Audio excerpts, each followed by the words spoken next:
Hi guys, good evening. Welcome back for another video. So, let's do Mr. DIY haul for today. So, may dala kaming mga halaman from Negros Occidental. Kaya nag-Mr. DIY ako to buy some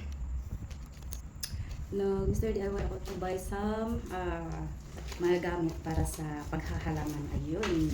So, first, wait lang. I have here another bag. It's Sunday, so wala silang plastic. Kaya nandito ko ba. So, first, mula ko nito. This is fake na, anong tawag nito? Basta fake na halaman siya. And I'm planning to use this one para i-cover dun sa may, harapan namin. Kasi dun ako nag-o-office every day. And bala kong tabunan siya para hindi ako kita. Diba? But, I think hindi siya kasya. Parang ano lang siya. Maliit lang siya. But we'll see. I-try ko to bukas. So this is, hindi ko alam kung ano ang measurement nito, but I bought this for 179. So, yeah. Gusto ko sana yung parang wood na mga square na wood. Pero wala sila doon sa Mr. DIY na pinuntahan ko. Nakadalawang Mr. DIY ako sa Dumaguete, pero wala siya. So, ito na lang muna, and I think mag-order na lang sa Shopee ng parang wood. Kasi, ano naman, pag lumipat na kami ng bahay, pwede lang naman dalhin yun. So, yeah, that's the fake plant, and then yung mga dala kong halaman, may mga malalaking ano doon, kaya bumili akong tatlong big na pot. Tapos meron siyang ganito, so pwede siyang sa loob namin ilagay kasi meron ganito. Pag nagdidilig ka, hindi siya tatagos. Ayan, ganyan. So these are for the bigger na mga halaman, bigger plants. And then I think meron din mga maliliit. Yung mother ko lang kasi pumipili nun kasi may work pa ako kagabi, siya lang pumipili. And yeah, if parang feeling ko talaga may mga medyo maliliit na halaman, so I bought this also color white kasi ang planning na sa loob ko siya ilalagay. Ayan, for decoration doon sa may balcony namin. And tatlo din ang binili ko. I bought that for 59 pesos each. Yung isa is I think that's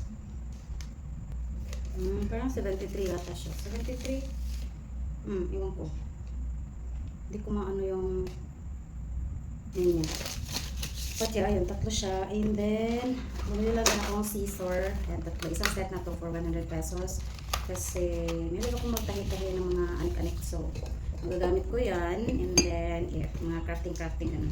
Bumili lang din akong gloves. Kasi, yan, para pag nagtatanim mag-gloves. Para iwas sa mga allergy. And then, I also bought this one. Ang cute niya. Diba, ang cute niya pang ganyan sa lupa. So, kaya pala hindi ko makita yung price ng malaking pot kasi sa isang Mr. DIY ko pala yan nabili. Yeah, I get it. Saan kaya yung receipt niyan? So, wala na siyang receipt kaya hindi ko na maalala yung price niya.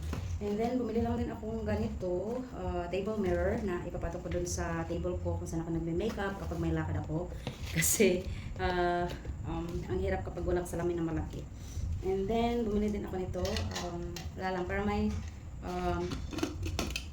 water bottle or water, ang tawag nito, tumbler ako pag nag-work. And also pag magdi-DIY ako ng coffee, so dito ko ilalagay. Color green kasi, hindi sa favorite ko ang green ha. Lumilipas na yung mga panahon na favorite ko ang green, but wala sa ibang kulay, kaya green lang.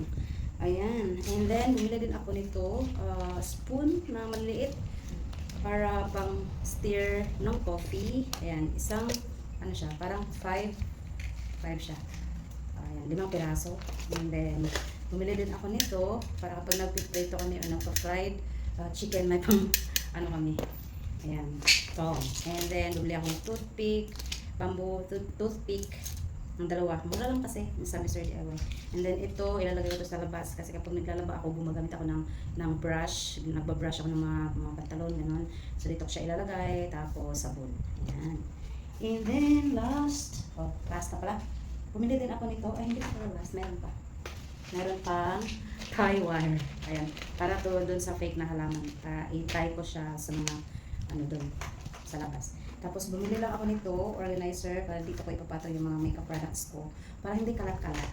Tapos, para maximize yung space sa table ko. Kasi maliit lang yung table ko. So yeah, that's it for today's haul ng Mr. DIY. Dami na talagang makakabudol doon sa Mr. DIY, kaya iniiwas-iwasan kong pumunta doon. Kasi ang dami kong makikita ng mga anik-anik sa bahay. So, magasto siya. So yeah, that's it for today's video. Thank you so much for watching and see you next time. Bye!